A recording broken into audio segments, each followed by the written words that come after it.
गया कहाँ है, वो आधे घंटे में पहुंचे। ये सब हमारी आंखों के सामने का किस्सा है। इतने आधे घंटे में मालूम देश में क्या खबर फैलाई थी। चंद्रशेखर जी का मन निकल गया, इस्तीफा देने नहीं जाए। अगला बेचारा उस फाइल को साइन कराने के लिए रुका खड़ा हुआ और खबर चल रही कि चंद्रशेखर जी का मन बदल गया, अब वो नहीं जा रहे इस्तीफा देने, वो लौट गए हैं। उनकी बातचीत कांग्रेस को हो गई है। वो वही खड़े हैं और रामजीलाल सुमन को ढूंढा निकाला, उससे कहा इस पे साइन करो और इस मनमोहन सिंह को चेयरमैन बना दो यूजीसी। वो आदमी देश का प्रधानमंत्री बना और क्या ज्ञानी प्रधानमंत्री, ऐसे ज्ञानी पैदा होता है। चंद्रशेखर जी को मैंने उस दौर से देखा और चंद्रशेखर जी की मुझे एक बात बहुत अच्छी लगती है और मुझे लगता है कि बलिया वालों को उसको जरूर सीखना चाहिए। चंद्रशेखर जी के एक से एक कलाकार से संबंध है और अपने संबंधों को लेकर कभी शर्मा नहीं। चाहे वो मिलने जाते थे उन लोगों से, उस संघर्ष के दौर में मैं वही क्राइम करता था, तो मैंने देखा यार सूरजदेव सिंह पीछे खड़ा हो, ठीक था कलेक्टर खड़ा हो, चंद्रशेखर ना क्या कर रहे और देखो सोच रहा है सूरजदेव सिंह माफिया डॉन और चंद्रशेखर और प्रधानमंत्री। बड़ा अजीब सा लगा है, ये तो बड़ी अजीब सी पर्सनालिटी है। खैर वो क्योंकि उनका साउथ एवेन्यू में उनका मकान था, तो पंचायत में हम जैसे छोटे मोटों को कभी कभी आ जाते थे, बैठ जाते थे, सुनते थे। तो किसी उनसे ये पूछा कि बताइए आप एक माफिया डॉन से आपके संबंध में, आप जितने समाज में एक से एक तीतर बटे सब आप ही के पास आते हैं। तो उन्होंने कहा कि देखो ऐसा है कि मेरा बेटा अगर कोई मर्डर करते हैं तो उस पर कानून की कार्रवाई होगी, लेकिन मैं अपने बेटे से जेल में नहीं मिलने जाऊंगा क्योंकि मैं प्रधानमंत्री हूं, ये नहीं हो सकता। बेटा तो मेरा रहेगा ना, हाँ मैं उसके लिए पैरवी करूं और ये कहूं कि नहीं इस पे धारा ही कम लगाओ, तब मेरी बात का सवाल उठाना। बच्चा तो इससे सीखना चाहिए कि अपने बच्चे से, अपने समाज के किसी आदमी से कुछ हो भी गया है तो उसकी मदद करें, उसके साथ। ये कतई मत देखिए कि इसमें मेरा क्या है।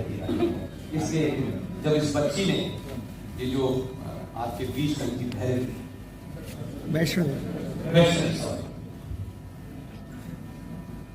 एक ने एग्जाम्पल के तौर पर कह रहा हूं उससे, आप किसी को कुछ मटीरियल में दें या न दें, ये आपकी बात है, लेकिन एक बात अपने मन में जरूर करिएगा,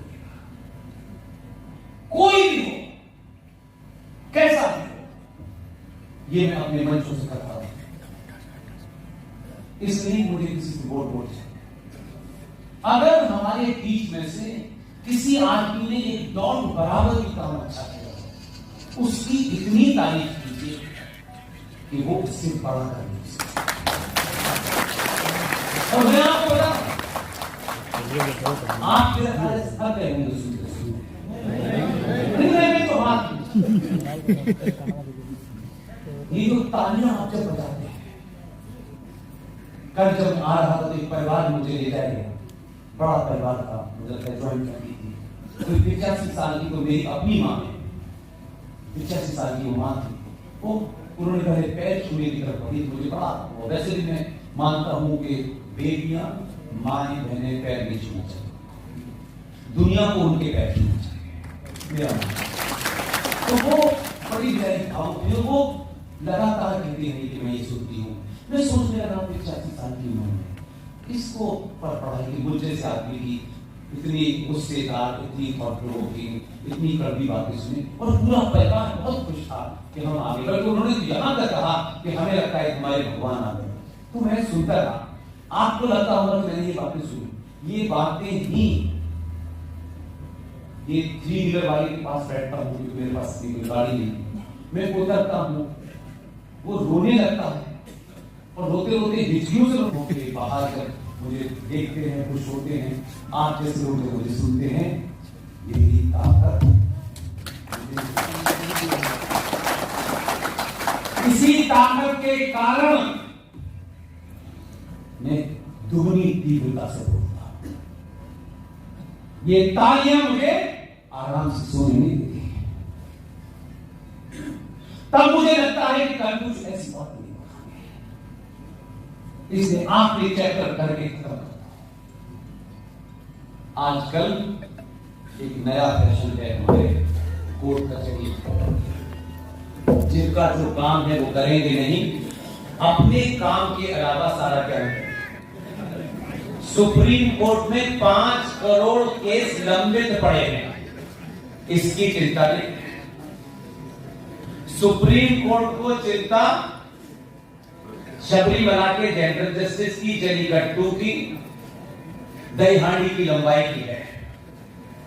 और अभी हाल में कुर्सी पर बैठते ही ज्ञानी हो गए हैं वो, उन्होंने कहा है कि हेट स्पीच अब किसी को देने की इजाजत नहीं, और हेट स्पीच के लिए वो जो छोटा सा अदना सा, जिसके पास शायद सुबह से नाश्ते के बाद उसके दोपहर के खाने का भी इंतजाम सरकार ने किया है कि नहीं किया है, उस पुलिस वाले को हेट स्पीच का संज्ञान लेना है, और अगर उसने नहीं लिया तो उसमें कंटेम्प्ट ऑफ कोर्ट।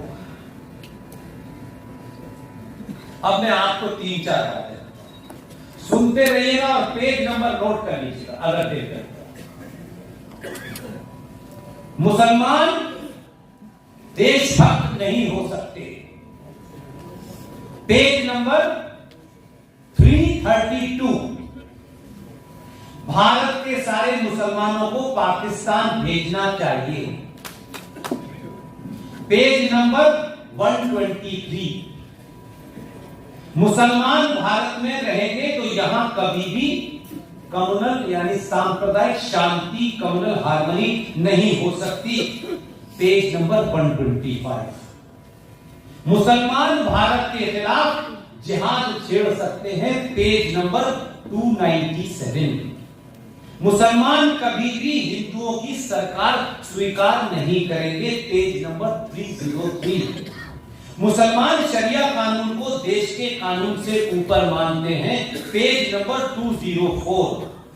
बुर्के की वजह से, अच्छा चलता है, बुर्के की वजह से मुसलमान यौन विकृति या नहीं सेक्सुअल डिसऑर्डर का शिकार है। Page number 231। मुसलमान समाज सुधार के विरोधी है। Page number 233, 234। ये सब हेट स्पीच है, बताइए है ये हेट स्पीच होगी आज से पहले? ये किसने कहा है? ये भीमराव अंबेडकर ने अपनी किताब पाकिस्तान और पार्टीशन ऑफ इंडिया में कहा है। चीफ जस्टिस साहब अगर दम हो तो इस किताब पे बैन लगा के बताओ। अगर पूरी दुनिया में और भारत में सबसे बड़ी हेट स्पीच है तो 5 बार चिल्ला चिल्ला करके अजान के नाम पर तुम ये कहते हो कि जो अल्लाह को नहीं मानता उसकी इबादत नहीं हो सकती। अल्लाह के सिवा कोई दूसरा इबादत के लायक नहीं है। ये दुनिया की सबसे बड़े हेट स्पीच है। ये अजान बंद करानी चाहिए।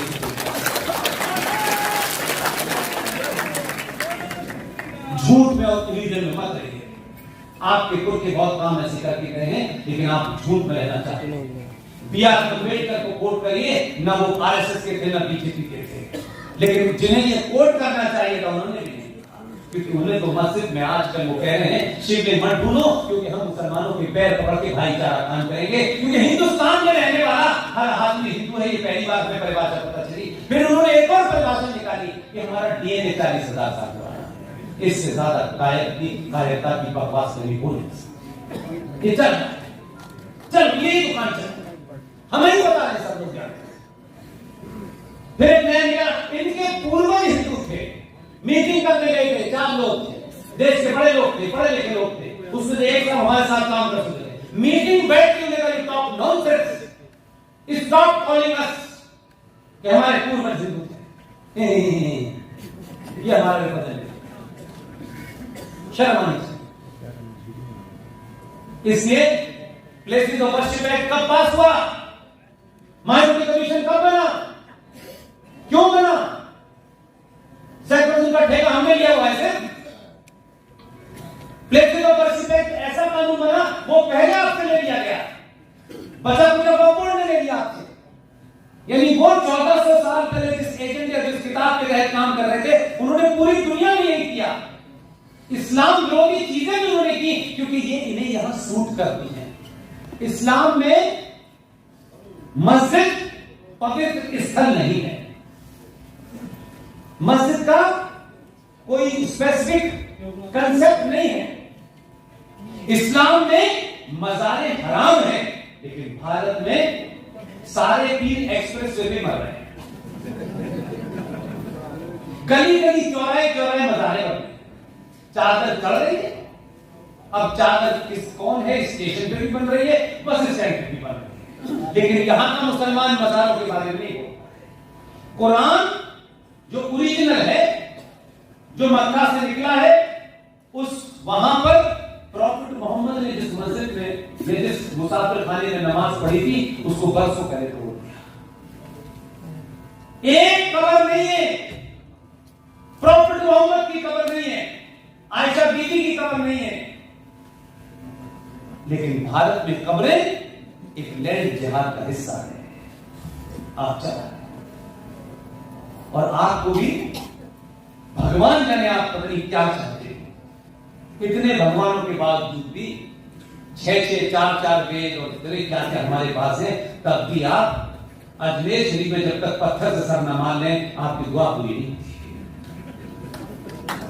कितना मांगोगे, किससे मांगोगे यार? अपने आप से मांगो, अपनी संस्कृति से मांगो, उसने आपको माला माल किया है। आप कहीं भी सर चला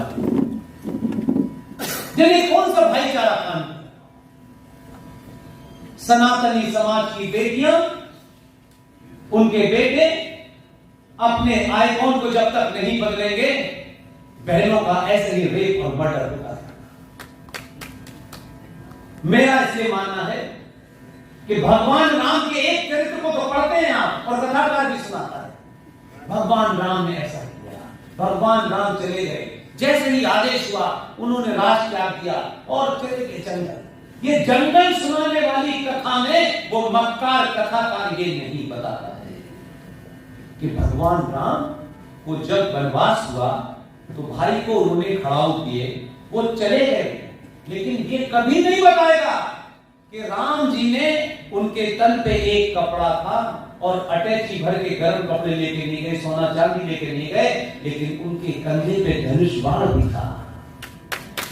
चिड़िया का शिकार करने के लिए नहीं लेके बैठे।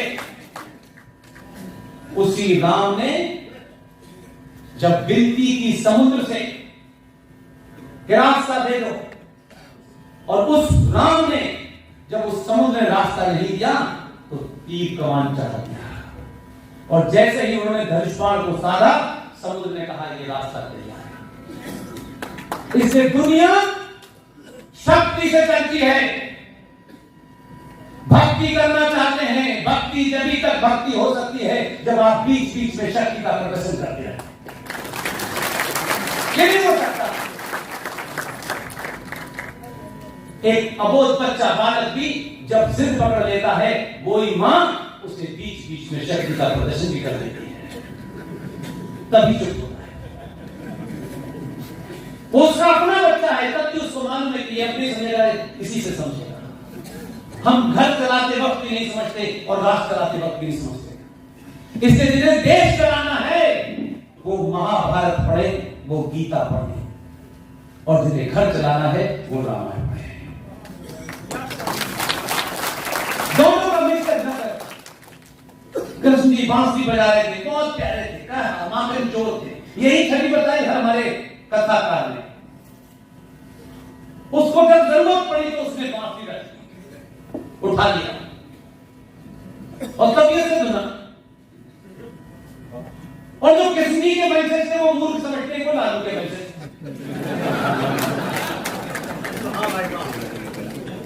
अरे तुम कृष्ण के वंशज हो, लालू और मुलायम के नहीं हो यार। और जब तुम लालू और मुलायम के वंशज हुए तो तुम्हारी गाय आजम खा ले गया।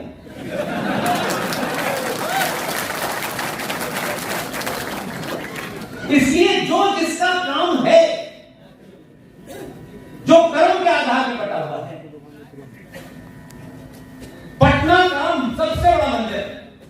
ये तो एक जिला ऐसा है जो बिहार से लगता है, मैंने सुना।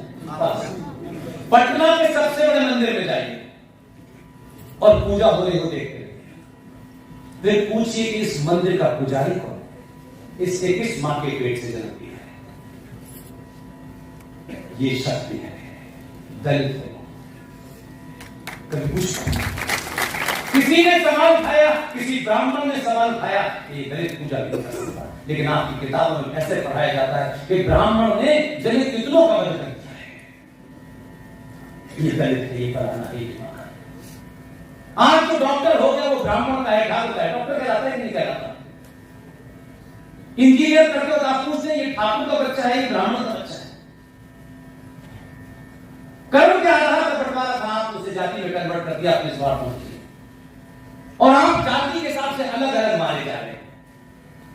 यहां राजपूतों को मारो, ब्राह्मणों के साथ रहो, फिर ब्राह्मणों को जब मारो तो वहां रहो। कश्मीर में कितने लोग मारे गए? 90% ब्राह्मण थे। इस देश के किस ब्राह्मण ने, ठाकुर ने, मुझे बताइए, धरना प्रदर्शन किया? आपके सोने और चुपने और स्वार्थ की पराकाष्ठा यह है कि आपको 1990 की घटना जो कल की घटना होगी मेरा ख्याल से, इससे आप अमेरिका के बारे में, जर्मन के बारे में, फ्रांस के बारे में तो बात करके आप अपने पड़ोसी के अपने ऊपर रौब गालिब करते हैं कि हमारी बेटी अमेरिका में है।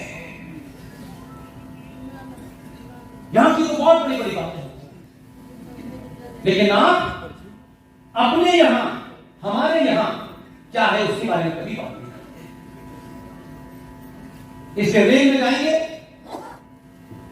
रेल के फर्स्ट क्लास में डिब्बे में बैठेंगे, शाम को कैटरिंग का एक बच्चा आएगा कि खाने में क्या चाहिए।